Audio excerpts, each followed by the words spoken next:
오늘 아침 우리에게 주시는 하나님 말씀은 열왕기하 25장 8절로 30절까지의 말씀입니다. 열왕기하 25장 8절로 30절까지 말씀을 봉독하겠습니다. 바벨론 왕 느부갓네살의 19째 해 5월 7일에 바벨론 왕의 신복 시위대장 느부사라단이 예루살렘에 이르러 여호와의 성전과 왕궁을 불사르고 예루살렘의 모든 집을 귀인의 집까지 불살랐으며 시위대장에게 속한 갈대아 온 군대가 예루살렘 주위의 성벽을 헐었으며 성중에 남아있는 백성과 바벨론 왕에게 항복한 자들과 무리 중 남은 자는 시위대장 느부사라단이 모두 사로잡아 가고 시위대장이 그 땅에 비천한 자를 남겨두어 포도원을 다스리는 자와 농부가 되게 하였더라.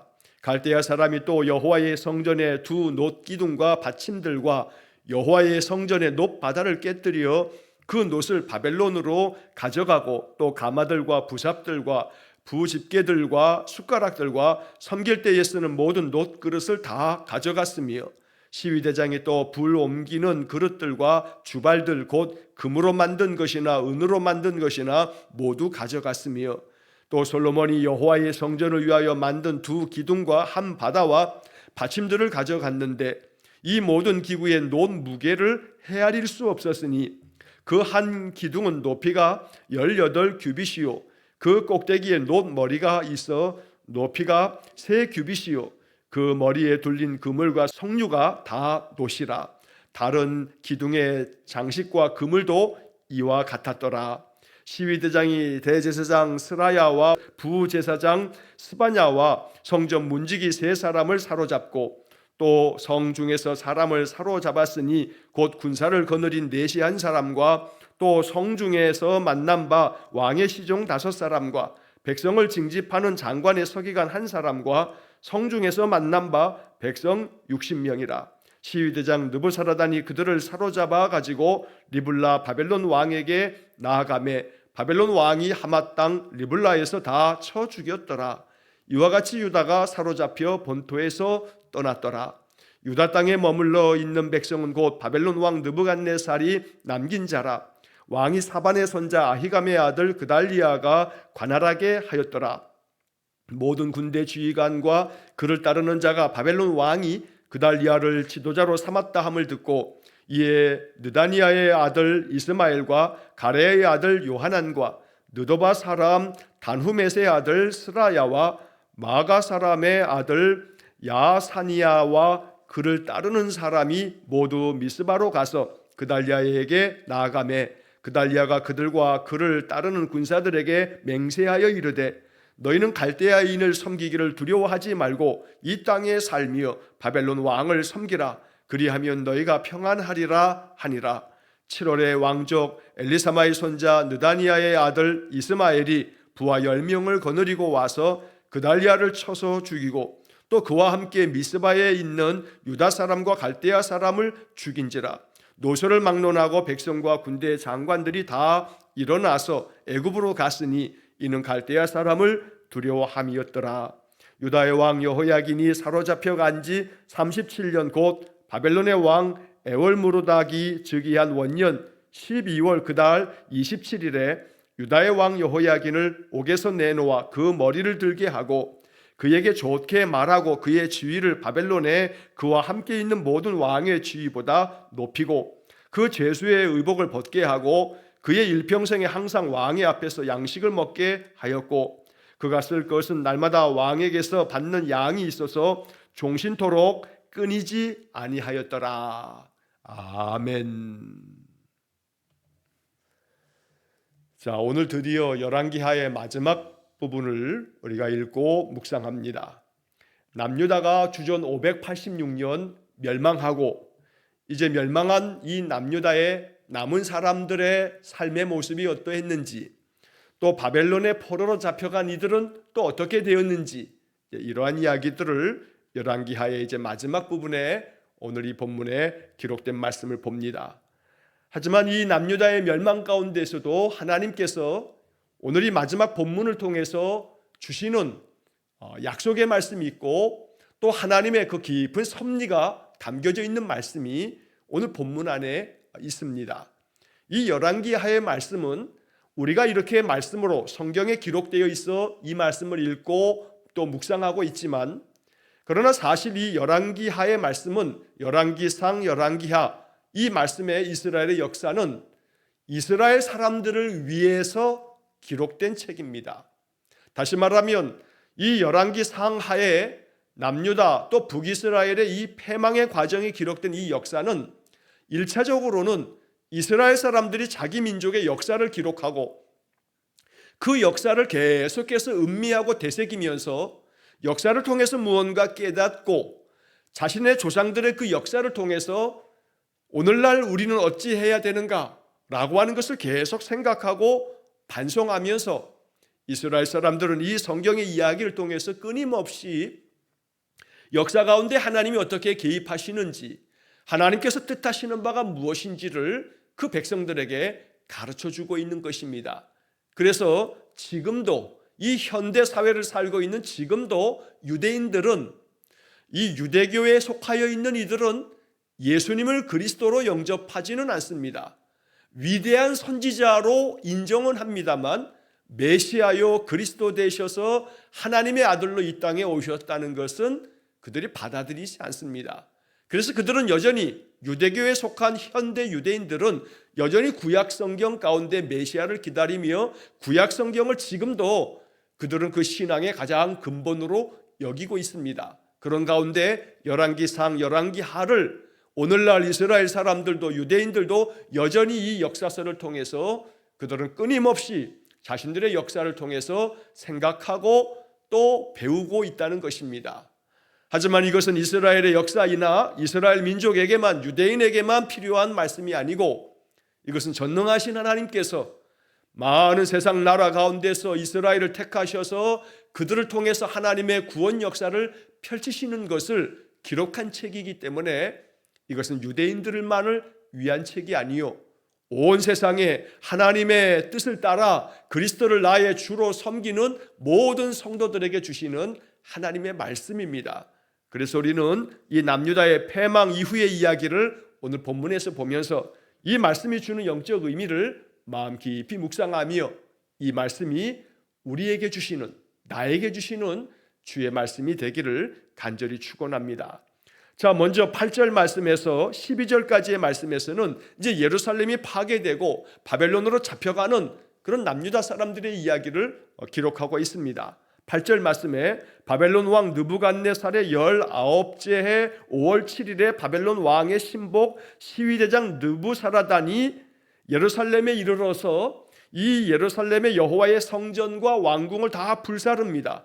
예루살렘의 모든 집들을, 귀족들의 집까지 다 불살라 버립니다. 이렇게 모든 집들을 다 불사르고 거기에 살았던 유대인들을 다 잡아가 끌고 가는 것입니다. 10절의 말씀에서는 이 시위대장에게 속한 갈대아 온 군대, 즉 바벨론 군대가 예루살렘 주위의 성벽들도 다 허물어뜨렸다라고 말씀합니다. 이 허물어진 성벽을 다시 재건한 사람이 70여 년이 지나고 훨씬 더 지난 후에 우리가 성경에서 느헤미야서를 보는데, 느헤미야가 돌아와서 백성들과 함께 이 예루살렘의 이 무너졌던 이 허물어진 성벽을 다시 재건하는 이야기가 느헤미야서입니다. 그래서 여기 10절에 예루살렘 성벽의 그 모든 것도 다 허물어지고 11절에 성 안에 남아있었던 모든 자들을 다 남김없이 잡아가고 사로잡아가는 그런 이야기를 적고 있습니다. 성중에 남아있는 백성과 바벨론 왕에게 항복한 자들과 무리 중에 남은 자들을 다 사로잡아 갔다. 그러나 그 가운데서도 12절 말씀에 보면 시위대장 이 바벨론 왕의 신복이었던 느부사라단이 그 땅에 비천한 자를 남겨두었다라고 기록하고 있습니다. 여기서 비천한 자를 남겨두었다라고 하는 이 표현을 세번역 성경은 가장 가난한 백성 가운데 일부를 이렇게 번역합니다. 그래서 우리 개역개정 성경은 비천한 자라고 이렇게 얘기하지만 세번역 성경을 통해서 우리는 이 비천한 자라 하는 것이 가장 가난한 백성들 중에 어떤 일부의 사람들을 남겨둠으로써 그 땅의 포도원을 다스리게 하고 또 농부가 되어 그 땅에 농사를 지어서 이 바벨론에게 그래도 그것들을 바치게 하면서 그 땅의 그런 최소한의 것들을 돌보게 만들었다는 겁니다. 자, 이것이 나중에 남유다 사람들이 바벨론에서 70년 생활을 마치고 고국 땅으로 돌아왔을 때 그래도 그것이 삶의 작은 터전이 될 수 있었던 겁니다. 그래서 여기 12절에 시위대장이 그 땅에 비천한 자를 남겨두었다는 것, 그리고 포도원을 다스리는 자와 농부가 되게 하였다. 그래서 포도원도 또 농사지을 땅도 하나님이 그래도 남겨두었다라고 하는 것을 이 12절이 말씀하는 겁니다. 모든 것들을 다 추수하고 난 후에 남겨진 작은 구루터기가 거기서부터 새 생명의 기운들이 솟아난다는 이사야 선지자의 말씀처럼 이렇게 하나님께서는 느부사라단 바벨론의 그 장군을 통해서도 일부를 남겨둠으로써 나중에 포로에서 돌아온 이들이 이 남겨진 땅을 통해서 남겨진 여러 가지 것이 그들의 삶의 작은 구루터기가 될 수 있도록 하나님 그렇게 만들어 가시는 것입니다. 자, 이제 13절 말씀서부터 17절까지의 말씀에서는 이 바벨론에서 이 예루살렘의 많은 것들을 다 빼앗아 간 것들이 주로 어떤 것들이 있는가? 그 중에서도 노수로 만들어져 있는 많은 것들을 다 가져갔다라고 하는 그런 이야기들을 보게 됩니다. 자, 지금으로부터 2600여 년 전의 이야기입니다. 그 당시는 청동기가 많이 이렇게 발전이 되어지면서 이 놋이라고 하는 이 청동기 놋은 그 당시에 굉장히 고가의 그런 물건이 됩니다. 그래서 바벨론은 이 놋을 다 가져다가 자신들의 무기도 만들고 자신들에게 필요한 많은 것들을 삼으려고 놋으로 되어져 있는 모든 것들을 다 탈취해 갑니다. 자, 그래서 13절에 갈대아 사람이 또 여호와의 성전에 두 놋기둥, 바로 솔로몬이 성전을 지으면서 성전 앞에 두 개의 놋기둥을 만들어 두고 야긴과 보아스라고 불렀던 그 성전의 두 기둥을 다 가져갑니다. 왜냐하면 놋으로 만들어진 아주 큰 정말 놋 덩어리이기 때문에 이 바벨론 사람들은 가장 좋은 그런 탈취물이 되었던 겁니다. 그리고 이 기둥을 받치는 받침들을 가져가고 또 성전의 놋 바다를 다 깨뜨려서 그 놋들을 바벨론으로 가져갔다. 여기서 놋 바다라고 하는 것은 이 바다는 예루살렘 성전 안에 커다란, 요즘식으로 말하면 물탱크 같은 겁니다. 그래서 커다란 접시 모양의 그런 대접 같은 그런 이 바다를 만들어서 놋으로 만들어 거기에 물을 가득 채우고, 그리고 제사를 지나기 위해서 이제 제사장들이 자신의 몸을 성결하게 하는 그런 도구로도 그 물을 사용했던 겁니다. 이 놋 바다가 크기가 얼마냐 하면 그 크기가 자그만치 직경은 4.5m가 되고 높이가 2.3m가 되고 둘레가 13.5m가 됩니다. 그래서 이 놋 바다 안에 물을 담으면 그 물이 요즘으로 말하면 한 44,000리터에서 66,000리터 정도가 들어간다 합니다. 그러니까 한 5만 리터 정도가 들어가는 겁니다. 1리터짜리 우리 페트병에 작은 물이 5만 개가 있는 겁니다.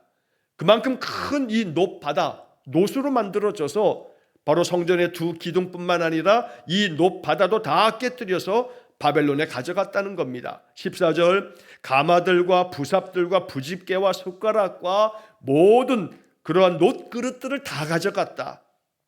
그뿐만 아니라 15절에는 불을 옮기는 그릇들, 주발들, 금으로 만든 것, 은으로 만든 것, 이런 모든 것들을 다 가져갔다고 말합니다.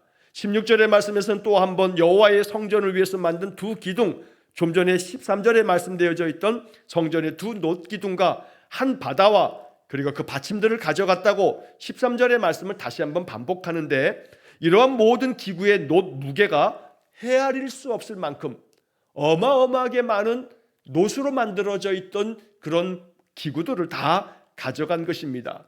이 17절 말씀에서 좀 전에 말씀드렸던 그 놋 기둥, 야긴, 보아스라 불렸던 그 기둥이 얼마나 큰지, 높이가 18규빗, 그리고 그 꼭대기에 놋 머리가 있어 높이가 3규빗, 이러한 것들 좀 전에 제가 그 크기를 말씀드렸는데 이런 모든 것들을 다 탈취해 갔다. 남김없이 놋으로 만들어진 모든 것들을 다 가져가 이스라엘 사람들에게는 정말로 쓸만한 어떤 것들이 하나도 없을 만큼 다 빼앗기는 그러한 최후를 맞게 된 것입니다. 자, 이어서 18절 말씀부터 21절까지의 말씀에서는 그렇게 많은 유대인들이 잡혀가는 가운데서 숨은 자들이 있었는데 그 숨었다가 또다시 발견되어 잡혀간 고위급의 고관들도 있습니다.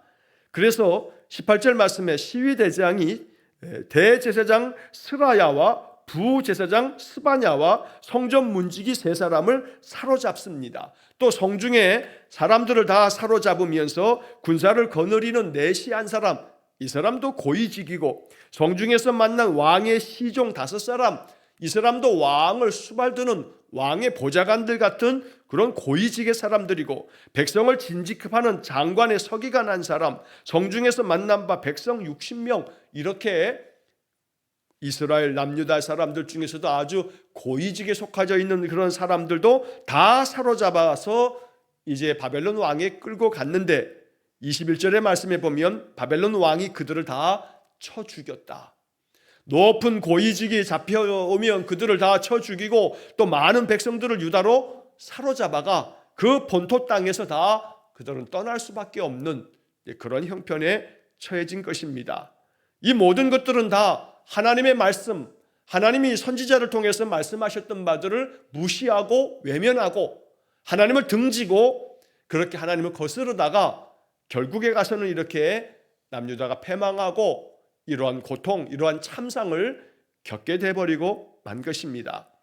자, 이어서 22절 말씀서부터 26절까지의 말씀에서는 이렇게 포로로 잡혀가고 난 다음에도 이 남유다 땅에 좀 전에 12절에서 보았던 것처럼 남겨진 사람들이 덜어 있었습니다. 느부사라단이 이 사람들을 비천한 자들을 남겨두었다 했습니다.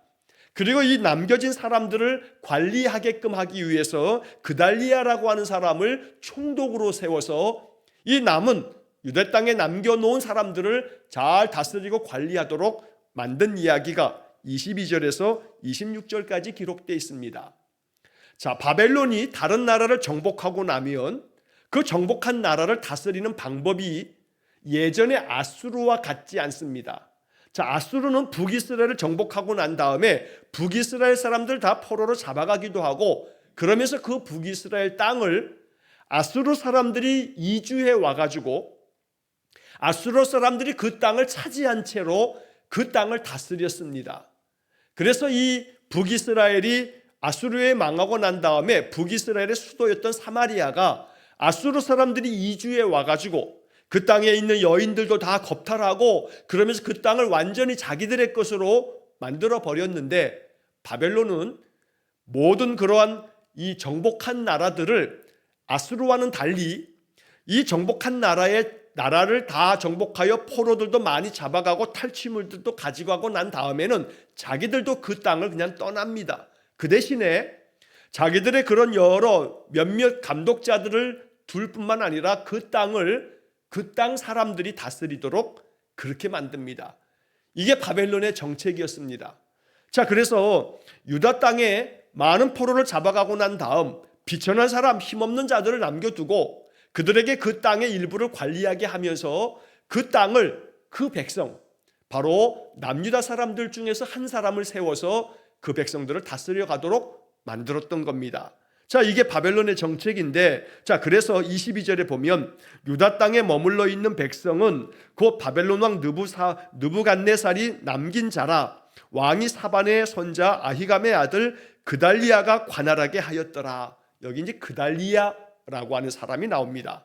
자, 이 그달리아라고 하는 사람을 총독으로 세워서 남유다에 남겨둔 사람들을 관리하도록 감독하도록 그렇게 만들었습니다. 자, 그러자 그달리아가 이렇게 총독이 되어 남유다를 다스리게 되었다라고 하는 이야기를 많은 이 남겨진 사람들이 듣게 됩니다. 23절의 말씀에 모든 군대 지휘관과 그를 따르는 자가 바벨론 왕이 그달리아를 지도자로 삼았다함을 듣고 이에 느다니아의 아들 이스마엘과 가레의 아들 요하난과 느도바 사람 다누메스의 아들 스라야와 마가 사람의 아들 야사니아와 그리고 또 따르는 사람들이 이 그달리아에게로 나왔다라고 이렇게 기록되어 있는데, 자, 여기서 이스마엘, 요하난, 스라야, 또 야사니야 이런 사람들은 바벨론의 포로로 잡혀가지 아니하고 도망치고 숨어 있었던 사람들입니다. 자, 그런데 그 중에 이스마엘이라고 적혀져 있는 이 사람은 왕족 출신입니다. 그래서 시드기야도 다 붙들려가고 포로로 잡혀가고 왕족들은 다 잡혀가는 중에 이 이스마엘이라고 하는 사람은 그나마 자기가 피해서 도망쳐서 숨어 있다가 이 땅에 남은 자들을 바로 그달리아라고 하는 사람을 총독으로 앉히고 다스리게 했다는 이야기를 듣고 이 몇몇 사람들이 주동이 돼서 그달리아를 찾아갑니다. 왜냐하면 바벨론 사람들은 정책상 몇몇 그런 총독과 군대를 남겨두고 난 다음 다 떠나가기 때문에, 그리고 난 다음에 이 그 땅 사람들이 그 나라를 다스려 가도록, 그리고 이제 바벨론에 조공을 바치게 하고 이렇게 만들어 놨는데, 이 이스마엘은 자기가 그래도 왕족 출신이고 또 여러 몇몇 아주 그런 중요한 사람들과 대동해서 그달리아를 찾아가서 우리가 바벨론에 항거합시다, 바벨론에 저항할 수 있는 힘을 키웁시다 라고 하는 것을 의논하기 위해서 이스마엘이 그달리아를 찾아갔던 겁니다. 자, 그러나 24절의 말씀은 그달리아가 그렇게 찾아온 이스마엘과 요하난과 스라야와 야사니아와 이런 아주 핵심 인물들이 찾아왔을 때 그들에게 아주 분명하게 이야기합니다. 그들에게 맹세하듯이 이렇게 말합니다. 너희는 갈대아인을 섬기기를 두려워하지 말고 이 땅에 살며 바벨론 왕을 섬기라. 그리하면 너희가 평안하리라. 그러니까 바벨론을 저항하고 항거하고 또 바벨론에 거역하려고 하지 말고 그냥 바벨론 왕을 섬기는 것을 두려워하지 말고 이 땅에 살면서 그냥 바벨론 왕을 섬겨라. 그러면 평안할 거다라고 이야기하는 겁니다. 어찌 보면 단순하게 생각하면 이스마엘과 함께했던 사람들이 그달리아의 얘기를 듣고 마음 가운데 이거는 민족의 반역자다, 바벨론에 의해서 나라가 망했는데 바벨론에 의해서 총독이 됐다고 해서 그 바벨론 왕을 섬기라고 하는 것은 이것은 우리 민족의 아주 반역자나 다름없다라고 이렇게 생각했을 겁니다. 충분히 그럴만합니다. 예를 들어 우리가 일제강점기에 일본에 의해서 우리나라의 주권과 나라의 영토와 모든 것들을 탈취당하고 국권을 빼앗겼습니다. 그리고 난 다음에 일본의 앞잡이 노릇을 하면서 일본을 두둔하던 그런 자들을 우리가 친일파라 하고 민족의 반역자라 하고 그러는 것이 민족의 정서입니다. 당연합니다. 그러니까 그달리아에 대해서 이 이스마엘과 요하난과 스라야와 야사니와 이런 사람들이 그달리아를 편하게 볼 수는 없는 노릇일 겁니다. 하지만 이것은 단순한 민족의 어떤 감정의 문제가 아니라 하나님께서 예레미야 선지자를 통해서 계속해서 말씀하신 것처럼 바벨론은 너희를 다스리고자 하는, 너희를 징계하여 바로 세우고자 하는 심판의 도구에 불과하다. 바벨론이 의롭기 때문이 아니고 바벨론은 하나님의 손에 들려져 있는 막대기에 불과하다. 남유다 사람들을, 하나님을 거스려 거역한 너희들을 징계하기 위한 심판의 도구일 뿐이다 라고 하는 것을 하박국 선지자도 계속 선포하였고 예레미야 선지자도 이런 말씀들을 전하였던 겁니다. 그러니까 그달리아가 바벨론 왕을 섬기라 하는 것은 이것은 하나님의 섭리요 하나님의 뜻이요 하나님께서 일정 기간을 그렇게 우리를 징계하신 부분이기 때문에 그리해야 된다고 말하는 것일 뿐, 단순한 민족적 감정으로만 생각하면 나라를 빼앗아간 바벨론을 섬기라고 하는 것이 민족의 반역자 같이 느껴지지만, 그러나 그 속에 담겨져 있는 하나님의 그 섭리로 보면 이 그달리아는 예레미야 선지자의 말씀을 따르고 있는 것입니다. 자, 사실 이 그달리아에 대해서는 우리가 예전에 지난달에 예레미야서를 묵상하면서 예레미야 39장에서 이 그달리아의 이야기가 나온 바가 있습니다. 예레미야 39장의 말씀에 보면 이 예레미야가 석방되어질 때에 그달리아가 동행하게 되어 이 그달리아는 예레미야에게 있어서 좋은 그런 친구 역할을 해줬던 사람입니다. 그리고 이 그달리아의 아버지가 22절의 말씀에서 아히감의 아들 그달리아라고 되어 있는데, 이 그달리아의 아버지 아히감이라고 하는 사람은 예레미야 26장 24절의 말씀에 보면 이 아히감이 나오게 되는데, 역시 마찬가지로 아히감이 예레미야를 도와주었다 라고 하는 성경 구절을 우리가 보게 됩니다. 그래서 이 그달리아 총독이 됐던 그달리아의 아버지 아히감도, 그리고 그달리아도 예레미야와 굉장히 친분이 깊은, 예레미야를 도우면서 예레미야의 그 하나님 사역을 그들이 마음에 깊이 받아들였던 그런 사람들이었던 겁니다. 그래서 결국은 이 그달리아가 그들의 이야기를 듣지 아니하자 이 왕족 출신인 이스마엘이 부하 10사람을 데리고 가서 그달리아를 쳐서 죽입니다. 그것이 25절 26절에 나옵니다. 민족의 반역자라고 생각하고 이 왕족 출신이었던 이스마엘이 그달리아 총독을 쳐 죽이고, 그리고 나자 바벨론에 의해서 자기들의 그 행위가 결국은 또 진압될 것을 두려워해서 그들이 여러 사람들과 함께 애굽 땅으로 도망을 치는 그런 이야기가 26절에 기록되어 있는 것입니다. 여기서 한편 이 그달리아가 결국 죽임을 당했다라고 하는 이 이야기에도 사실은 그 속에 또 하나의 담겨진 이야기가 속사정이 있습니다.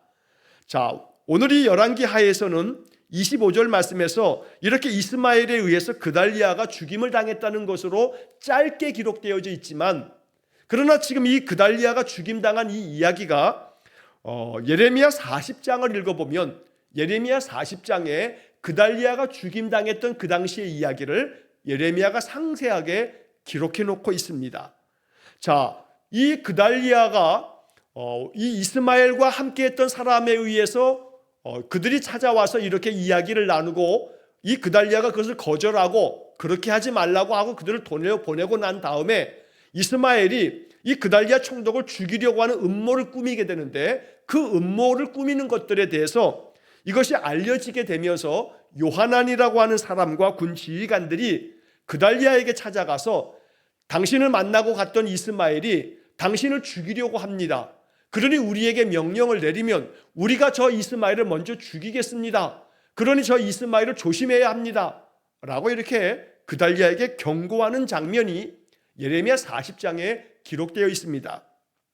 그러나 이 그달리아는 왕족 출신이기도 했던 이스마엘이 그렇게 하지는 않을 것이라고 이 이스마엘을 믿어버립니다. 그래서 예레미야 41장으로 넘어가게 되면 예레미야 41장 1절부터 7절까지의 말씀에 보면 이렇게 경고를 해주었던 그런 신하들의 얘기를 듣지 아니하고 그달리아가 이 이스마엘과 함께 같이 한 상에서 음식을 먹고 그와 함께 가까이 있다가 결국 이 이스마엘에 의해서 그달리아가 죽임을 당하게 되었던 겁니다. 그러니까 이 그달리아라고 하는 사람도 예레미야 40장과 41장의 말씀에 보면 바벨론에 망하고 난 다음에 남은 사람들을 남유다에서 잘 다스려 가야 되는데, 그는 경솔하게도 옆에서 조언해 주는 이스마엘이 당신을 죽이려고 한다, 그러니 조심해야 되고 그 사람을 먼저 당신이 쳐야 된다 라고 하는 이야기를 듣지 않았던 겁니다. 이러한 일이 있을 때에도 이 그달리아가 자기하고 가까운 선지자인 예레미야에게 물었다면, 예레미야에게 이런 일들을 내가 듣게 되었는데 어찌하면 좋겠느냐고 하나님께 물었다면, 그달리아가 이렇게 비참하게 2년 만에 죽임을 당하지는 않았을 겁니다. 그달리아는 이렇게 남유다를 다스리게끔 세워지고 난 다음에 2년 만에 죽임을 당하고 말았던 것입니다. 자, 이렇게 해서 이제 유다 땅에 남겨진 사람들의 이야기는 이렇게 이 열왕기하에서 끝납니다. 그리고 이제 열왕기하의 마지막 부분에서 27절에서 30절까지의 말씀에 이미 사로잡혀 갔던 시드기야가 11년 동안 다스리기 전에 시드기야 왕의 그 바로 앞에 있었던 여호야긴, 그의 아버지 여호야김의 아들이었던 여호야긴, 이 사람이 왕이 돼서 석 달 만에 바벨론의 포로로 잡혀간 이야기를 우리가 어제 본문에서 보았는데, 자, 이 열왕기하의 마지막 부분에 보게 되면 이 포로로 잡혀갔던 여호야긴에 대한 이야기가 짧게 기록이 되어져 있습니다. 사실은 이 말씀 속에 굉장히 중요한 복음이 숨겨져 있습니다. 자, 왜냐하면 유다의 19번째 왕이기도 했던 여호야긴, 18살의 왕이 되었다가 바벨론에 의해서 침략을 2번째 침략받으면서 포로로 잡혀갔던 이 여호야긴은 바벨론의 포로로 잡혀가서 거기에서 감옥에 갇힌 채 37년을 보내야 했습니다. 18살의 포로로 잡혀갔다가 37년 동안에 갇혀 있었던 이 여호야긴이 37년 만에, 즉 그의 나이 55세가 되어서 이제 바벨론의 왕이 바뀌게 됩니다. 느부갓네살이 죽고 느부갓네살의 아들이었던 에윌무로닥이라는 사람이 왕이 되면서 이 에윌무로닥이라는 사람의 마음이 변화되어서 이 포로로 잡혀갔던 여호야긴, 37년 동안의 감옥에 갇혀 있는 여호야긴을 그 감옥에서 풀어줍니다. 감옥에서 풀어주고 이 여호야긴에게 아주 좋게 말해주고, 그리고 그를 아주 환대로 그를 대우해 줍니다.